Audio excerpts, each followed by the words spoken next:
All right. So hopefully Jess will join us in a little bit. But we've been shuffling and everyone's in different time zones now and shuffling around and trying to make this work. So thanks to both of you for being able to get here on a bit more short notice than usual. I think this is our 8th edition of the book club meeting, which is crazy to think. So for those of you that had goals and aspirations to join the book club to read 5 or 6 books this year, congratulations, you've probably made it past that point. But we threw it back this month and we went back to an author that I think is almost a safety net for everyone in this group. When in doubt, turn to Brene Brown, because you kind of know you're always going to get exactly what you're looking for. And Rising Strong is no different. So Mags, I'll start with you. I think this is probably the 3rd Brene Brown book that you've read. How'd you find this one in relation to the other 2? Did you find it similar, exactly what you were expecting, more of the same in a really good way, or something a little bit different? More of the same in a really good way, I think, because the first piece I listened to by her was Power of Vulnerability. And I think everything I've read since then almost digs deeper into one concept that she covered in Power of Vulnerability, which I think it's really interesting because you kind of get the surface level of the concepts and then deeper into them. And with this one, I really resonated with this piece of work, actually. Especially having gone through like actual therapy, one of the main lessons that I've taken out of that is that you can't just avoid your emotions, right? And so I think that's one thing that Brene really digs into this one, is you really have to be in touch with those emotions, and particularly ones like anxiety and that sort of thing. Is if you're like, okay, I'm anxious, like this sucks, I'm just gonna try and move through it. It doesn't often work, right?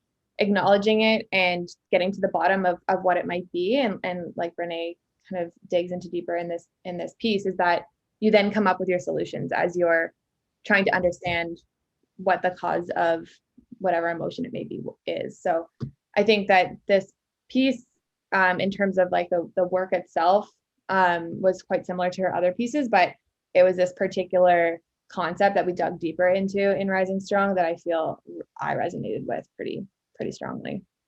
Yeah. Laura? Yeah, similarly, I think I really liked Power of Vulnerability. Like that was probably one of my favorite from Brene Brown. So I'm glad that we dug like a little bit deeper into that. And I think the piece that resonated with me from the current book was the idea of like what story you're telling yourself. And I think when I first started the book, I was like, I've overcome adversity, like, I can rise strong, kind of thing. And what I realized was the story that I tell myself makes a big difference in why, like, even though I may have come back from something, it maybe wasn't in the best way or the most, like, I don't know if efficient way is the right way to say it, but like there is a lot more that I could unpack from that, like what story I was telling myself and how I was viewing that failure, that I think I will certainly try and apply going forward. So similar kind of thing, same as other work, but I think I got a lot out of this as well. Morning, Jess. Hi, how are you guys? Good.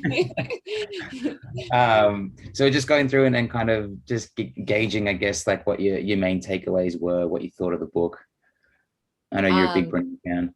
Oh, I fucking love Brene. I've read this book before, but I mean, it just, every time you read a book that you enjoy, you just pick out more and more things that you like.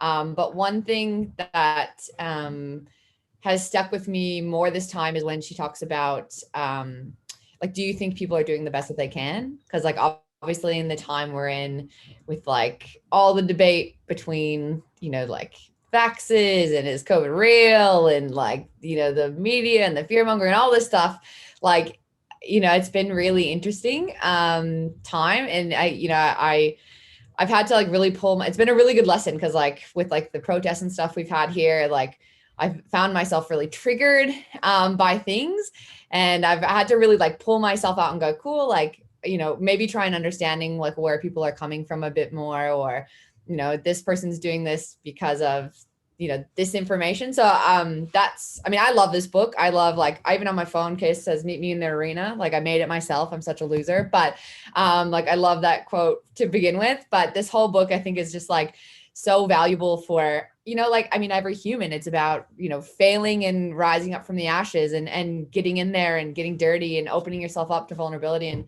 I think as humans, we need that so we can, you know, shed some layers of things we've built up over the years. I'm actually making my team read this now. So yeah, so I really loved rereading it. I thought it was very applicable to the times that we're in. And as always, you know, just, you know, you read things sometimes and it kind of goes in one ear and out the other. So I felt like I took a bit more on board this time. So it was a good pick for whoever. I think Meg's picked it. That was great. I really enjoyed it. It's funny, Meg, starting at the power of vulnerability, which is where I started as well. It's like kind of like the Star Wars like movies. Like you kind of started, but the one that you start at isn't actually the beginning. And so you kind of get an idea of the understanding of where the storyline is. But then when you go back and read Daring to Lead and The Gifts of Imperfections and Rising Strong, like the more that the power of vulnerability actually makes, the more sense it makes. So that's probably something maybe we can look at doing, you know, in a couple of months, is actually go back and redo like the power of vulnerability and like see how kind of our perceptions of it have changed now that we've kind of done the background. Because I think Jess is right. It's not necessarily the story changes, but and maybe this is part of your like shitty first draft and the story that you're telling yourself. But yeah, different parts of that book obviously going to stick out to you at different times, depending on exactly where you at and what's going on around you. My favorite part of the book actually came in, I think it's the first chapter, and I'm going to try something to be like a little bit tech savvy here. So what I did was actually clipped the bit that I really liked. So I'm going to try and figure out how to play that clip for you. All right, perfect. Here we go.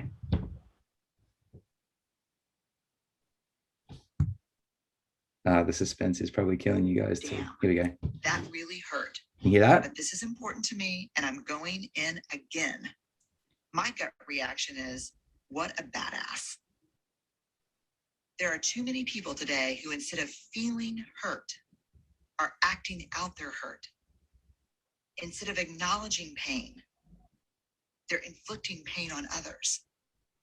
Rather than risking feeling disappointed, they're choosing to live disappointed.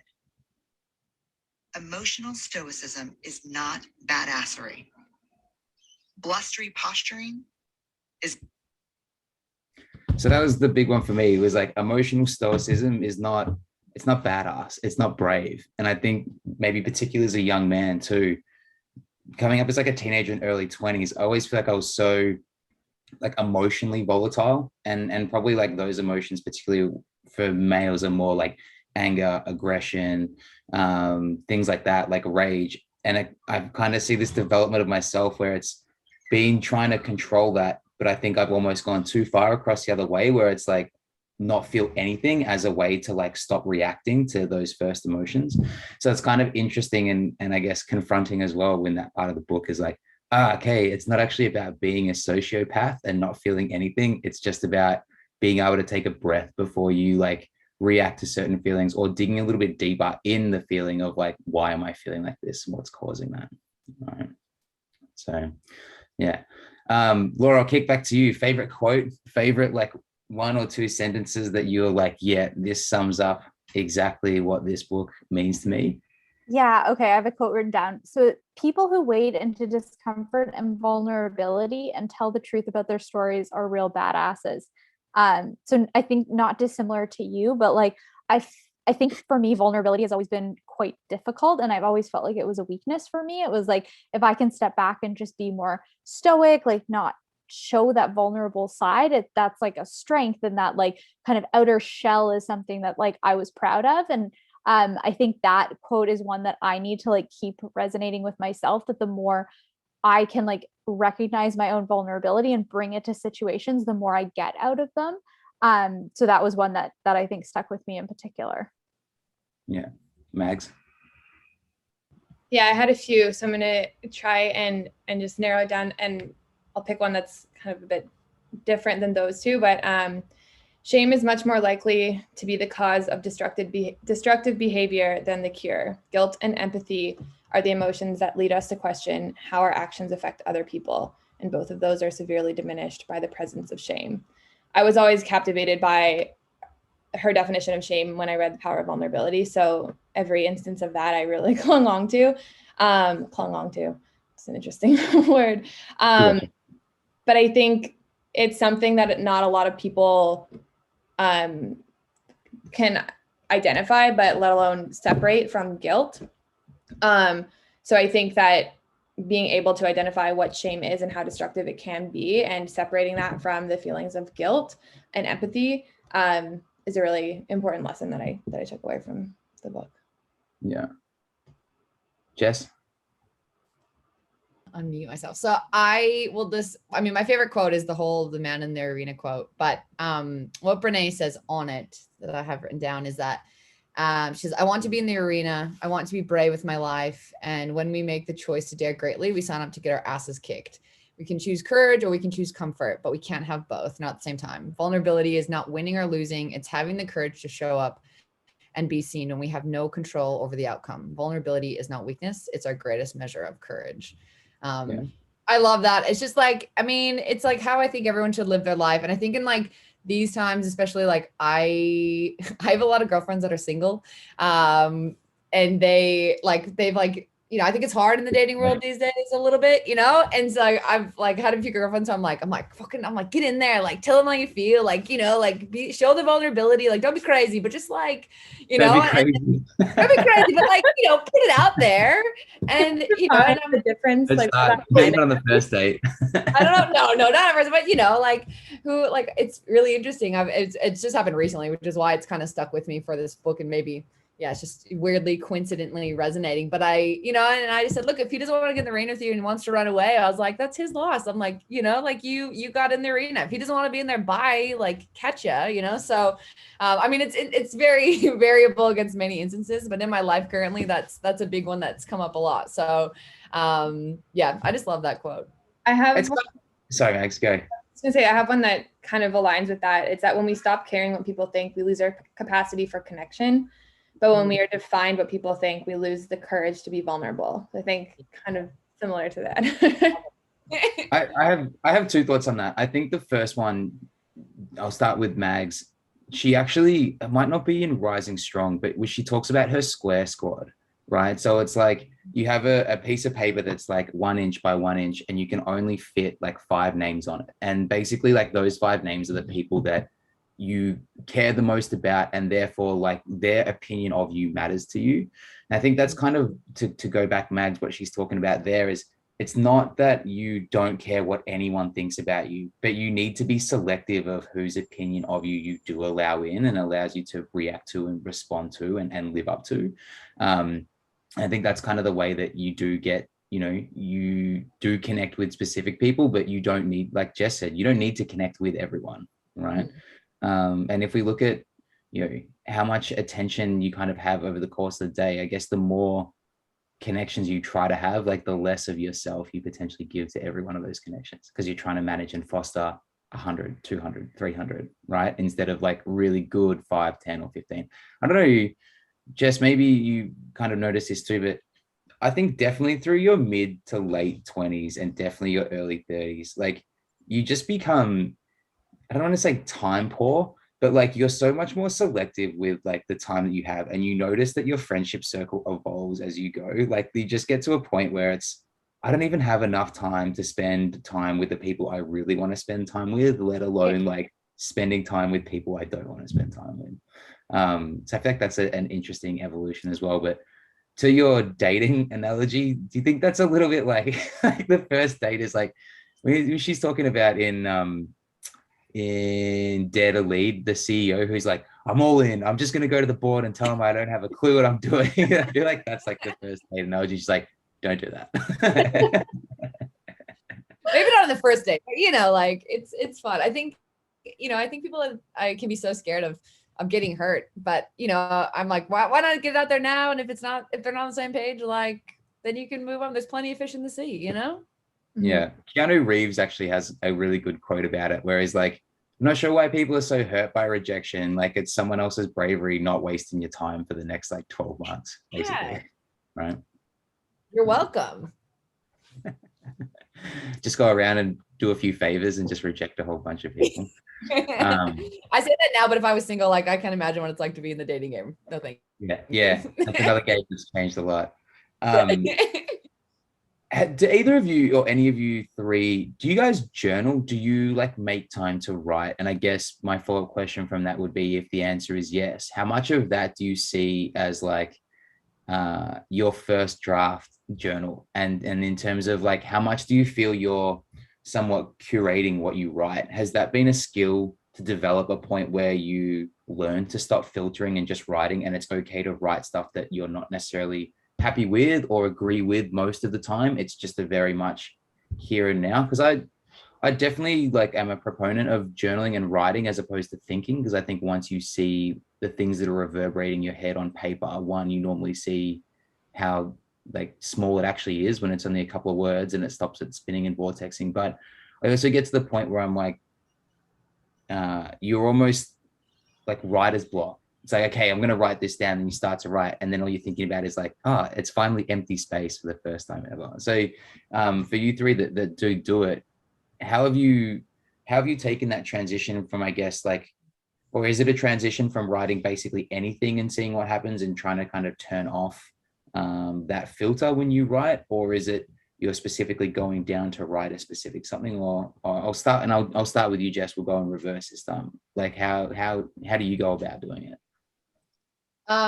Well, I journal every day. Some days it's different than others, but how I've actually used it, like with what Brene talks about, you know, like writing a letter to someone that, or like she talks about writing that email to that lady that she never sends, the crab face. I don't know, she's got some long, the lady who basically was like really rude to her in the lunch line and like said that her bosses sucked. And basically, I think the last kind of one of the last stories in the book.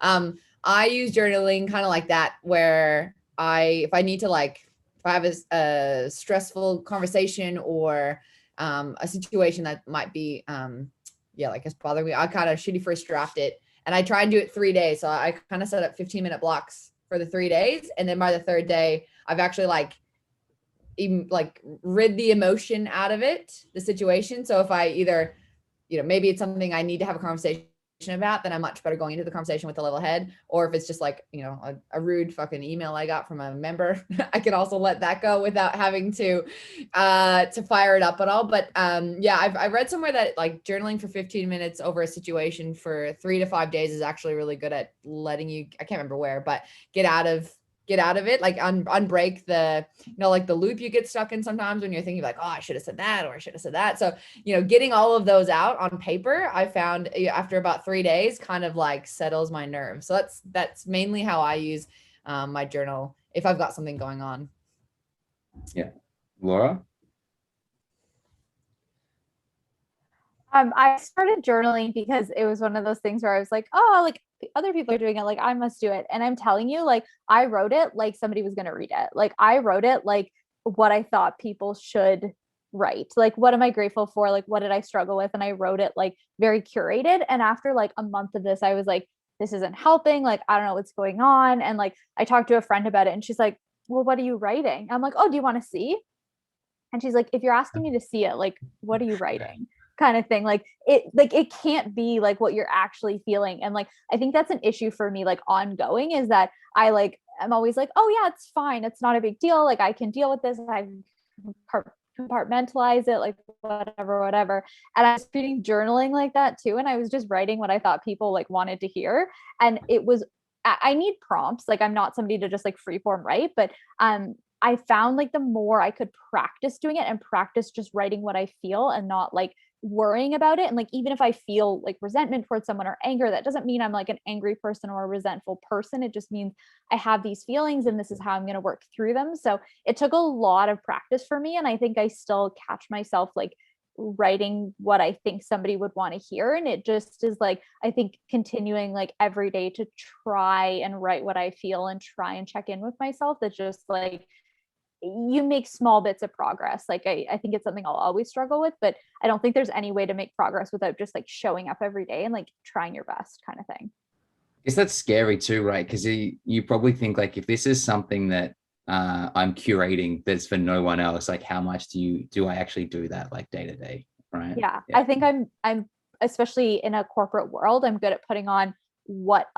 reflects back to the person I'm talking to. So what they are saying to me, I can reflect back well. And at some point it's like, wait, but like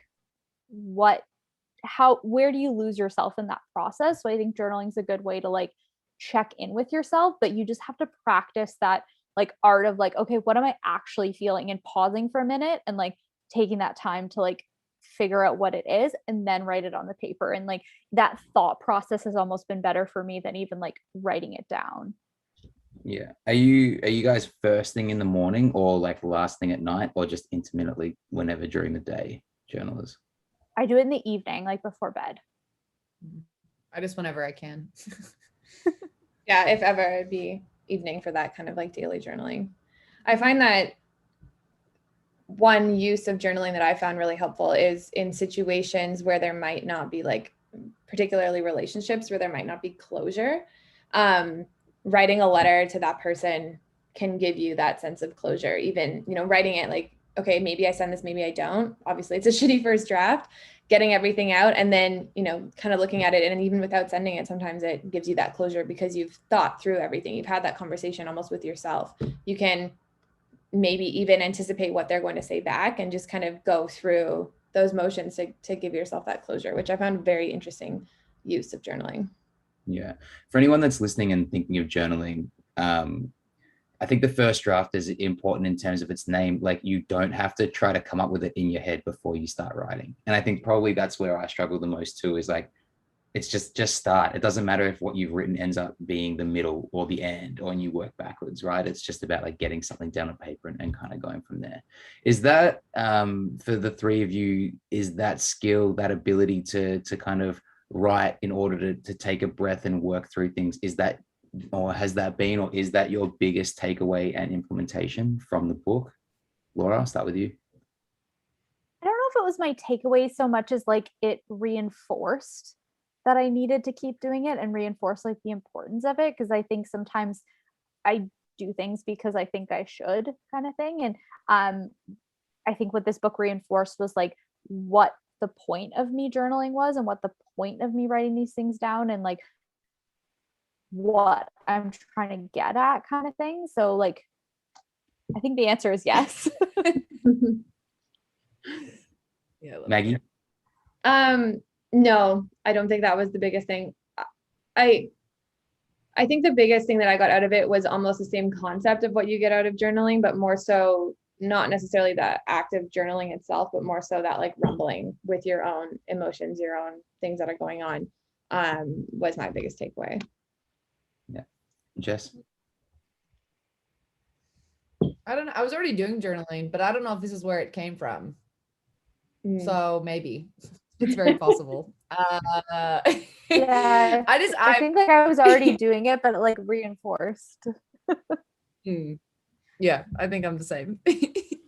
All right, lovely. I have to cut everyone off. It's a short one today, unfortunately, which is always the worst when we have like a Brene Brown too. So just for you guys, we've made a couple of changes. So again, anyone kind of listening along and reading along, we're going to move from a monthly setup to a quarterly setup. Okay.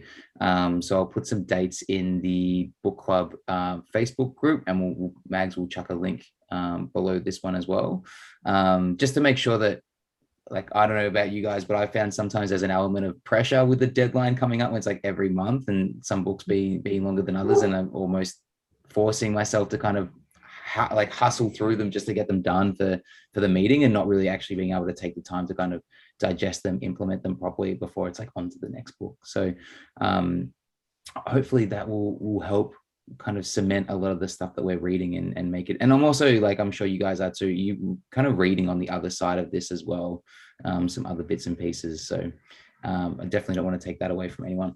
And because it's a new month, we're going to need a new book. So we'll put a poll up as well. If you three would love to send me your recommendations for our next read, that would be awesome. And I look forward to catching up with our next edition of the book club, probably December, Mags. Wow, coming up quick. Or November. Yeah, probably a less busy month. Yeah. All right. Thank you very much for joining me this morning, and happy reading. Nice to see you guys. Yeah, you too. You too. See you Bye. soon.